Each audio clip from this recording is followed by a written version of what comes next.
Si vous aimez suivre l'actualité économique de la République démocratique du Congo, cette tranche a été faite pour vous. Bienvenue à tous et à toutes. 12 milliards de dollars américains prévus pour ériger la cité industrielle Chine-Congo dans la commune de Maluku. Les détails vous seront donnés dans ce magazine. L'inflation hebdomadaire au 17 octobre 2025 fera également partie de nos principales thématiques qui seront abordées dans votre magazine. Mais laissons d'abord la place aux nouvelles en bref. La première au ministre Judith Suminwa Tuluka a lancé le mardi 28 octobre 2025 l'atelier de co-création de la cellule de coordination et de suivi de résultats, une nouvelle structure censée donner un coup d'accélérateur à la performance du ministère de la Santé publique, Hygiène et Prévoyance sociale. Cette initiative s'inscrit dans la vision de la chef du gouvernement qui prône une administration plus efficace axée sur les résultats concrets et la rédévabilité.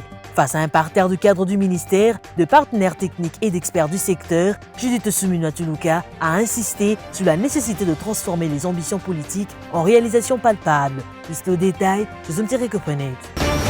Le gouverneur de la Banque centrale du Congo, André Wameso, a reçu le mardi 28 octobre 2025 à Kinshasa une mission du Fonds monétaire international conduite par Calixte Akuposi. Cette rencontre s'inscrit dans le cadre de la deuxième revue du programme économique du gouvernement congolais, soutenu par la facilité élargie des crédits et la facilité pour la résilience et la durabilité. Cette réunion intervient peu après la participation du gouverneur Wameso aux assemblées annuelles du FMI et de la Banque mondiale, ainsi qu'à la réunion de la Troïka politique tenue à Washington.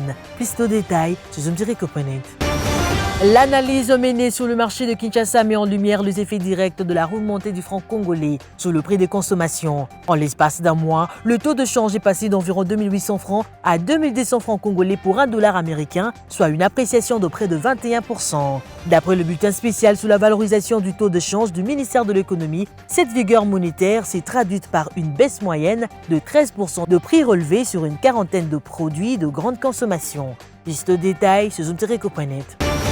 Selon le bulletin spécial sur la valorisation du taux de change de septembre à octobre 2025, l'appréciation du franc congolais est passée de 2800 à 2200 francs congolais pour $1, soit environ plus 21%, a entraîné une baisse généralisée de prix sur le marché de Kinshasa. Mais cette baisse révèle la source, bien que réelle, s'est manifestée avec des intensités très variables selon le produit, traduisant une transmission incomplète du gain de change à la consommation. Le produit directement dépendant des importations ont le plus réagi à la valorisation du franc congolais. Le poisson congelé enregistre des chutes allant de moins 15% à moins 49%, tandis que le riz importé voit ses prix baisser entre moins 20 et moins 32% selon le marque. Plus de détails, ce sont Comprenez. Merci de nous recevoir chez vous. Les chiffres clés à présent présentés par Judith Onamaka. Il nous parle de l'inflation hebdomadaire au 17 octobre 2025.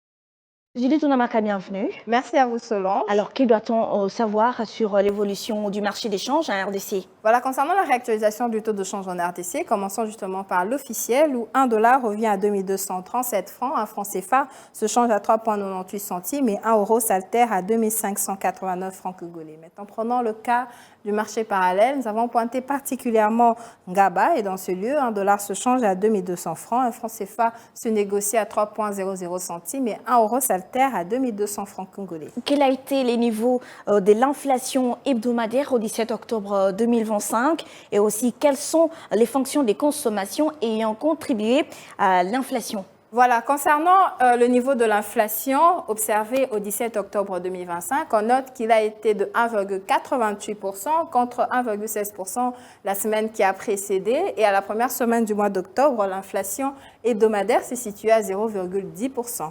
Voilà, les fonctions de consommation ayant contribué justement à l'inflation, on note ce qui suit. Il s'agit tout d'abord des transports qui ont contribué à 0,7%, la communication à 0,1%, loisirs et culture à 0,7%, la santé à 1,3%, les meubles et articles de ménage à 1,9%, logement, eau, électricité, gaz et autres combustibles ont contribué à hauteur de 1,9%, articles d'habillement et chaussures à 2,8%, 0,8%, boissons alcoolisées et tabac à 0,5%. Et la meilleure contribution a été les produits alimentaires et les boissons non alcoolisées qui ont obtenu une grande partie à 76,5%, les biens et services divers qui ont contribué à hauteur de 1,9%, les restaurations et hôtels ont contribué à 4,8% au courant de cette période. Judith Ounamaka, quels sont les facteurs explicatifs de cette baisse de l'inflation? À propos des facteurs explicatifs de cette baisse de l'inflation, ils sont donc attribués au raffermissement de la monnaie nationale face au dollar américain, lequel a attribué à la baisse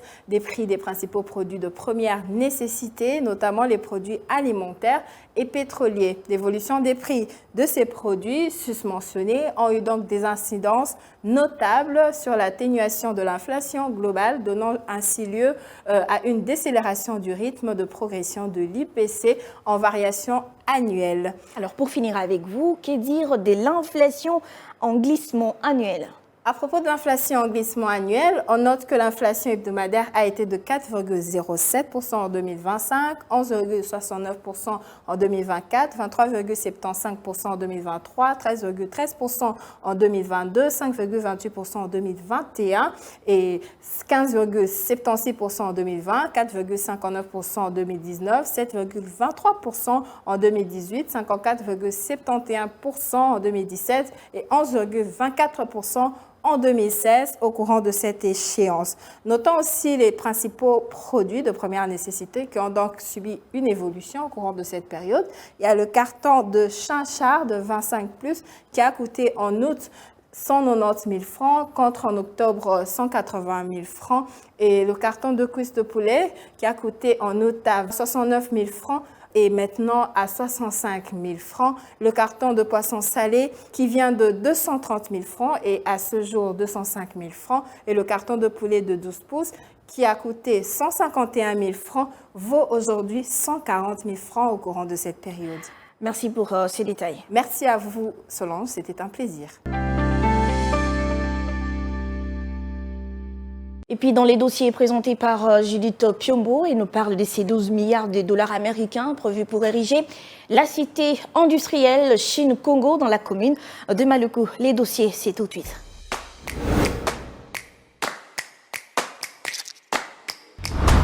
Judith Piombo, bienvenue. Merci Solange. Alors, ce projet structurant comporte un gros budget pour sa première phase. Alors, dites-nous, à quoi s'attendre pour cette première étape? Oui, c'est comme vous l'avez dit, le gouvernement de la République démocratique du Congo vient d'officialiser un partenariat historique avec le consortium sino-congolais Special Zone pour la création, bien évidemment, de la cité industrielle Chine-Congo, un projet assez structurant estimé à 12 milliards de dollars américains. Alors, à ce stade, vous devez tout de même noter que ce chantier s'inscrit dans la vision présidentielle de la transformation encore du développement économique, mais également de l'expansion de la ville-province de Kinshasa à Maluku. Alors, pour répondre directement à votre question, vous devez savoir que ce projet, concernant la première phase, elle couvrira 75 km² et 1200 unités industrielles. Elle devrait générer jusqu'à 150 000 emplois, tant directs qu'indirects. Et quant à la coordination du projet, elle est confiée à l'agence de pilotage de coordination et de suivi de conventions de collaboration qui est assurée par M. Freddy Chembo et sous la supervision, bien évidemment, du gouvernement central. Quelle sera la valeur ajoutée au PIB industriel, précisément à court terme? À moyen terme, on va se fier aux avis de certains experts économiques. Pour eux, ils pourraient rajouter entre 2 à 3 points au PIB industriel et amorcer ainsi une intégration progressive des chaînes de valeur locales en stimulant la production manufacturière et l'exportation des produits transformés. Alors au-delà des effets économiques, on parle également de la cité qui vise aussi à désengorger la ville-province de Kinshasa, mais pas s'arrêter là, aussi réduire la pression foncière et favoriser la création des pôles urbains planifiés, contribuant ainsi à une croissance beaucoup plus équilibrée et inclusive. Alors en résumé, on doit se le dire que c'est un levier de croissance et de diversification puisque le projet s'aligne dans des standards internationaux de zones économiques spéciales promues par la Banque africaine de développement mais également la Banque mondiale. Quelles sont les conditions de réussite de ce projet et les orientations stratégiques claires? S'il faut se fier sur les dires de certains analystes économiques, ce projet repose sur 3 leviers stratégiques ou encore 3 leviers essentiels. Il s'agit tout d'abord d'une gouvernance exemplaire, la transparence dans la gestion, suivi régulier et implication d'un comité indépendant d'évaluation. Ensuite, il y a les infrastructures de base fiables, et par là on voit l'énergie, les routes, eau, connectivité, qui doivent bien évidemment précéder l'installation des unités industrielles. Et en troisième lieu, concernant les différentes voies à suivre pour justement la réussite de ce projet, il y a le développement du capital humain, mise en place des programmes de formation technique adaptés aux besoins industriels. Et en résumé, les institutions financières plaident justement pour une approche financière mixte combinant les ressources publiques mais également l'investissement privé et financement concessionnel tout en intégrant des critères assez environnementaux et sociaux conformément aux standards internationaux. Alors prenons cette dernière question. Selon vous, si la mise en œuvre suit les rythmes prévus, comment serait la position de la République démocratique du Congo au niveau continental ? Voilà Solange, vous devez savoir que si la mise en œuvre suit les rythmes prévus, et à terme, ça pourra donc permettre à la République démocratique du Congo d'être positionnée comme un hub manufacturier, mais également logistique majeur en Afrique centrale. Parce que certains experts estiment tout de même qu'il est quand même assez ambitieux, c'est un pari ambitieux qui est celui de transformer la croissance minière en croissance industrielle durable, bien sûr, au service de la population, mais aussi de l'emploi. Judith Piombo, merci pour toutes ces informations. Merci à vous de m'avoir reçu. Suivez-moi tout le jour à travers Zoom Wednesday sur Zoom Eco Live. Abonnez-vous sur notre chaîne YouTube. Zoom Eco Live, la référence de l'actualité économique en RDC. Voilà, mesdames, messieurs, je vous laisse suivre à présent Naomi Kandé avec sa rubrique Zoom Wednesday.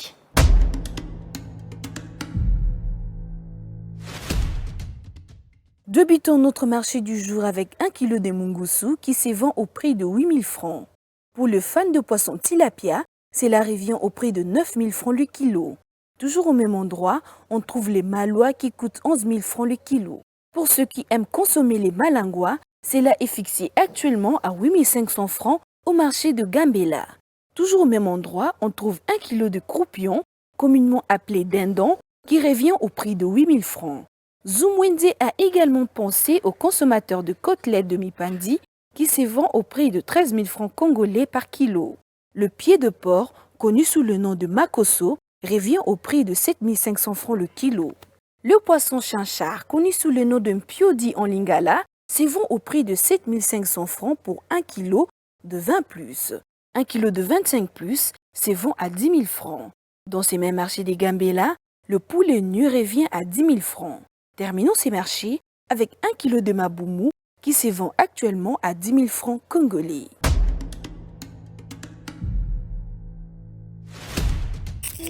Les rendez-vous économiques, c'est dans l'agenda sur Zoom Eco Live. Abonnez-vous sur notre chaîne YouTube. Zoom Eco Live, la référence de l'actualité économique en RDC. Place à présent au rendez-vous économique de la semaine. Agenda vous est présenté par Adassa Grasse.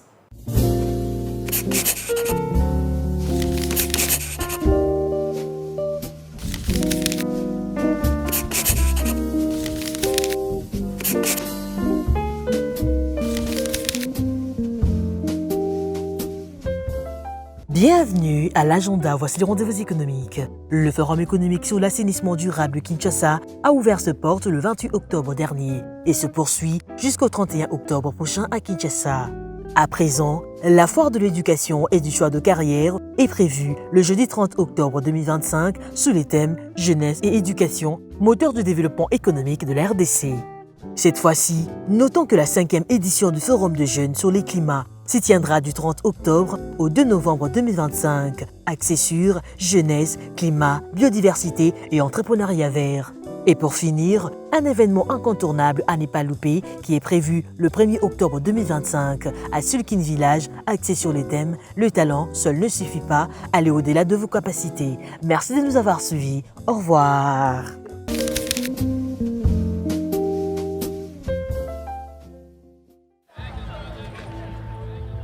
cet art de se tirer d'affaire, de faire face à la crise, de bricoler, de trouver des solutions avec ce qu'on a sous la main. Un art dans lequel les Congolais ont développé un savoir-faire particulier. Article 15. Débrouillez-vous pour vivre. Direction à présent au Congo central et plus précisément à Kimpese. Mesdames, Messieurs, découvrons ensemble ces pépiniéristes qui partagent avec nous son expérience quotidienne. Débrouillard jamais, jamais, jamais. Débrouillard jamais, jamais, jamais. Débrouillard jamais.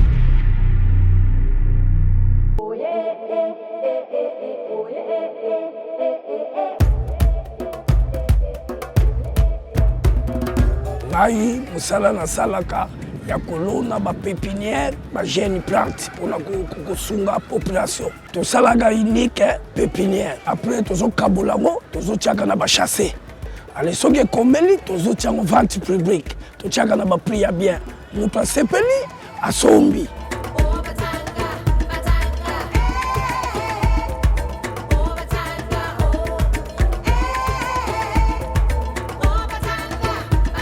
bongo na ngai natiaka yango mingi na bandako na baprojet nasala mpe matungulu basibule natangisa mpe bana bon avantage nazwi deja na mosala oyo natonga naza na mapangu naza na bapocherie nazosunga mpe famille.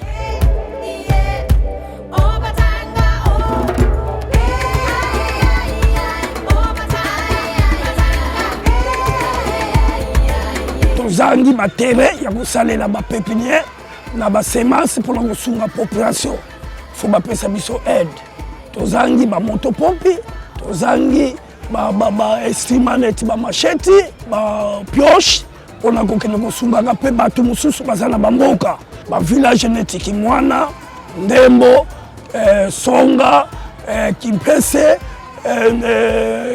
luozi kasi.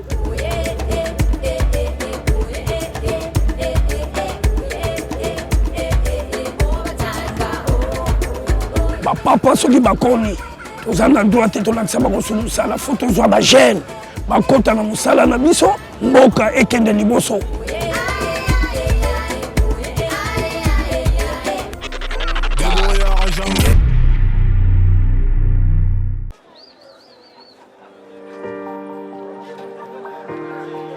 Dans les détails du marché, nous avons appris à vous connaître, à vous comprendre et vous apporter plus de lumière. Désormais, avec vous, c'est parti pour un voyage de rêve vers une destination meilleure. Ensemble, découvrons le civisme fiscal et la bonne gouvernance dans la gestion de la Res Publica grâce au décryptage de l'actualité économique du pays avec des chiffres clés. Avec une équipe de professionnels, découvrez le quotidien des Congolais en exclusivité à travers des dossiers et analyses approfondies. Zoom-Eco TV, la référence de l'actualité économique en RDC. C'était là donc votre rubrique Article 15. Et ça n'est fini pour aujourd'hui. Mesdames, Messieurs, je vous retrouve très prochainement avec le même plaisir. À très vite.